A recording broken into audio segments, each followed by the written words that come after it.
chat, children. Early Sunday morning. We get up early here for you. Show you the things that you must know for the week to come, and your lifetimes for that matter. A lesson learned is going to be learned in two parts, like we've been telling you, with a representative from the Southeastern Michigan Militia. This is the Mad Hatter. Hello. Mad Hatter has come to us today, and he has brought some insight. He has brought some info. He's brought some cool props over there. We're going to get to that in a little later. But what we want to talk to you about today is the Second Amendment. Of course, we're going to delve into that. But your particular militia, why don't you tell us something about that?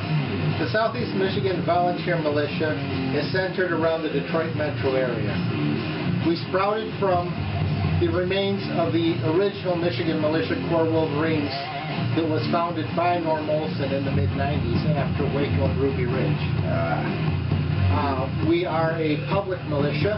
We are probably the most public militia, with everything we do chronicled on our website, in our YouTube videos, and other places on the net. This is no underground thing. It's right out there in your face. You've got to be out. If you don't let everybody know what you're doing, when the shit hits the fan, you're not going to get the public support. Boom. It's called not paranoia, but preparedness.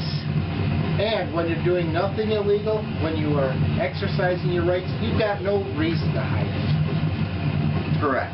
Now, this is the militias, like I've said before on this program, the last line of defense between you and your government. You got three lines of defense.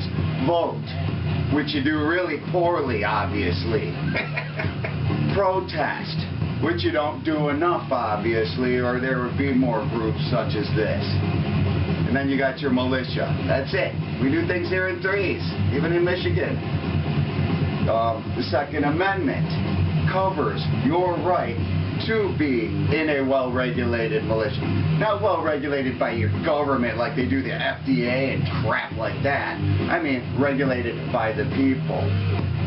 If the people don't like you, they'll put you down with a larger group. That's the way it works. That's the important thing. And if we ever get to the point where we have to go active, something is really fucked up. Exactly. You are there as a last means to an end. Now, it says in the Second Amendment, or in the Constitution, that your militia, which is you, any gun-bearing citizen, and you should all bear arms unless you are federally prohibited, and then you should bear them under your bed. You are bound by duty of the Constitution to stand up against any corrupt government and overthrow it and put it down. In addition to the corrupt government, the Second Amendment is also meant for the citizenry to augment the military in times of crisis, disaster, invasion. Today is a time where we face as many threats from outside as we do internal. I don't think we've ever hit that balance before in our history.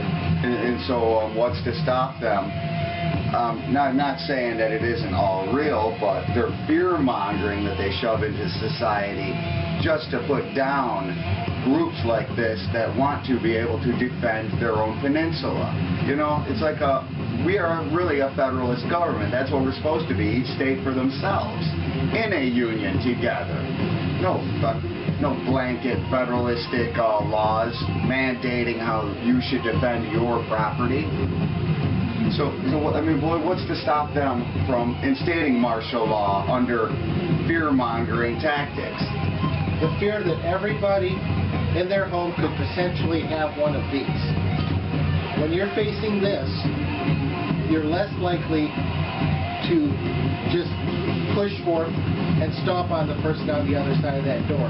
When you're facing one of these, you're more likely to question the wisdom and the authenticity of the order you've been given. There you go. Remember when we had Sarge on, no, I was telling you about Sarge. We didn't have him on the program, but this guy said, you know, he's an old Marine dude, and he even went so far as to say, your federal government's military is not going to stand up against its citizenry.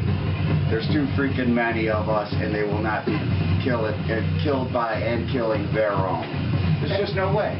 That's why the Second Amendment was put in place. That's why our government was set up the way it was. When we broke away from England, we had just left a tyrannical government that stomped on the will of the people for their own greed, their own wanting to take our resources and our money. What does that sound like to you? So our founding fathers, just about what's going on today. Exactly what's going on today. Our founding fathers put this framework in place so that we would have a means of resisting that tyranny, which whenever you impart power in a group of people, their natural instinct is to acquire more power. A constitutionally limited federal government slowly, over the last 200-some years, has taken more and more power, whereas originally everything was left in the hands of the states, except for a few specific requirements. The government has increased that and increased that to the point now where federal government supersedes state and local governments. Yeah, when their real job is to clear the streets, fix the roads, and get the fuck out of my way. That's the way I see it. Federalistic society is the way it started.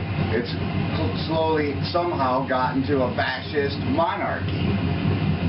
And that's what the militia's here for. What about independence?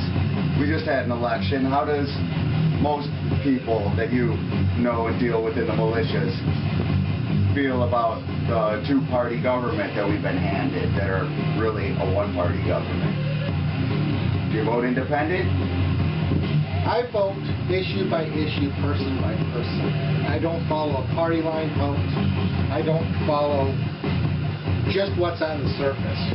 That sounds independent. We are facing an elected official this time around that is far more socialist than any president we've had in the past. His first sign of weakness was immediately after his election, when the media started to call into question items on his agenda for his transition government. And as a response, that transition was pulled off the webpage. Is he going to be somebody that buckles when he's faced with pressure?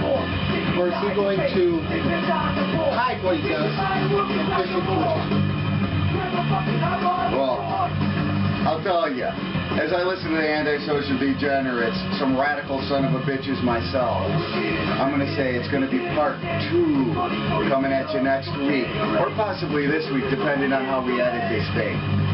But before we go for right now, the last thing I want to say is, what do you feel about taxes? Should we be paying taxes to our federal government? Taxes are meant to cover certain specific items. The income tax was put in place to pay for a war that's been over for 60 years. And that's where we're going to pick it up, on taxes. This is the Mad Hatter. More from the Mad Hatter, from another undisclosed location. Undisclosed location. MichiganMilitia.com. MichiganMilitia.com. SoutheastMichiganMilitia.com. More from the Mad Hatter in a minute.